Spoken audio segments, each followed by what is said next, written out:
বিএনপির রাজনীতিও এখন আওয়ামী লীগের টাকায় চলে।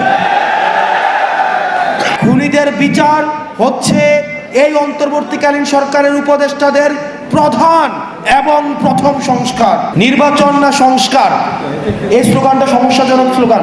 এই নির্বাচন পদ্ধতির খেলার মাঠটা শুধুমাত্র আওয়ামী লীগ যেন খেলতে পারে সেই উপযোগী করে সেই মাঠটা বানানো হয়েছে, সেখানে আপনি খেলতে পারবেন না।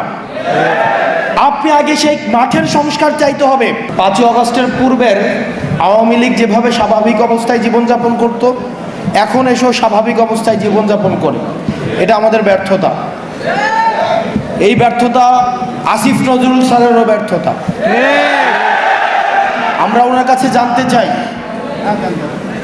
জানুয়ারি মাসে কথা ছিল ট্রাইব্যুনাল 2 গঠন করার, এটা মে মাস, আজকে মে মাসের 16 তারিখ।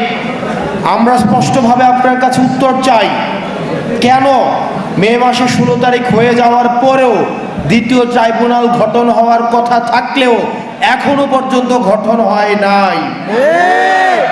আমরা আপনার কাছে জানতে চাই, কারা এই হত্যাকাণ্ডের সাথে জড়িত যে আসামিরা রয়েছে তারা যখন কোর্টে যায় কোন কোন বিচারক তাদেরকে জামিন দিয়ে দেয়, কারা তারা এবং এসবের পিছনে কাদের ইন্ধন রয়েছে সেগুলোকে আপনি আমাদের সামনে প্রকাশ করুন। আপনি বারবার বলেন যে আপনাকে ভিলেন বানানো হচ্ছে, আপনি বারবার বলেন যে আপনাকে মিসআন্ডারস্টুড করা হচ্ছে। তাহলে যে সত্য ঘটনা, আপনাকে যদি কেউ কাজ করতে না দেয়, আপনাকে যদি কাজ করতে কেউ বাধা দেয়, বা আপনাকে কাজ করতে কেউ যদি কোনো ধরনের প্রেশারে রাখে, সেটা আপনি জাতির সামনে উপস্থাপন করুন। আপনারা যদি মনে করে থাকেন অন্তর্বর্তীকালীন সরকারের উপদেষ্টারা বিচার ছাড়া আপনাদের অন্য কোনো বড় সংস্কার রয়েছেন, তাহলে আপনারা ভুলের মধ্যে রয়েছেন।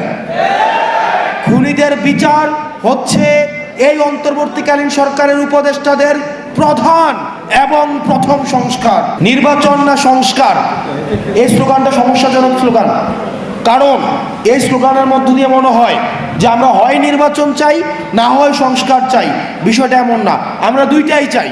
তবে তবে তবে আমরা চাই বিচার হবে, সংস্কার হবে। এই সংস্কার প্রক্রিয়ার মধ্য দিয়ে আমাদের নির্বাচনটা হবে। আপনাদেরকে মাথায় রাখতে হবে, আওয়ামী লীগ যে নির্বাচন পদ্ধতি বানিয়ে গিয়েছে, এই নির্বাচন পদ্ধতির খেলার মাঠটা শুধুমাত্র আওয়ামী লীগ যেন খেলতে পারে সেই উপযোগী করে সেই মাঠটা বানানো হয়েছে, সেখানে আপনি খেলতে পারবেন না। আপনি আগে সেই মাঠের সংস্কার চাইতে হবে, নির্বাচন পদ্ধতি সংস্কার চাইতে হবে। আপনারা কি অস্বীকার করতে পারবেন যে এই পদ্ধতির নির্বাচন হয়, সেইখানে একটা ওসি সেখানে নির্বাচন করে দেয়, একটা এসপি নির্বাচন করে দেয়, একটা ইউনো নির্বাচন করে দেয়? তাহলে একই পদ্ধতির যদি আপনার নির্বাচন ব্যবস্থা থাকে, তাহলে এই নির্বাচন এই 5ই আগস্টের পরে প্রপার ডেমোক্রেটিক ট্রান্সফরমেশন এই নির্বাচন কমিশনের মধ্য দিয়ে সম্ভব নয়। সেই কারণে আমরা আপনাদেরও সহায়তা চাই, যাতে করে আমাদের একটা যেন প্রপার গ্রহণযোগ্য ফ্রি ফেয়ার অ্যান্ড পার্টিসিপেটের একটা নির্বাচন হয়। সেটার জন্য নির্বাচন কমিশনের সংস্কার নিয়েও আপনারা কথা বলেন। আমি যেহেতু কুমিল্লাতে আছি, কুমিল্লার অনেক উপজেলা রয়েছে, সেই উপজেলার আওয়ামী লীগের রাজনীতিও এখন আওয়ামী লীগের টাকায় চলে, বিএনপির রাজনীতিও এখন আওয়ামী লীগের টাকায় চলে। এইখানে বিএনপির আপনারা যারা রয়েছেন, আপনারা আমাদেরকে শত্রু জ্ঞান করেন না, এটা আমি আপনাদের ভালোর জন্য বলছি।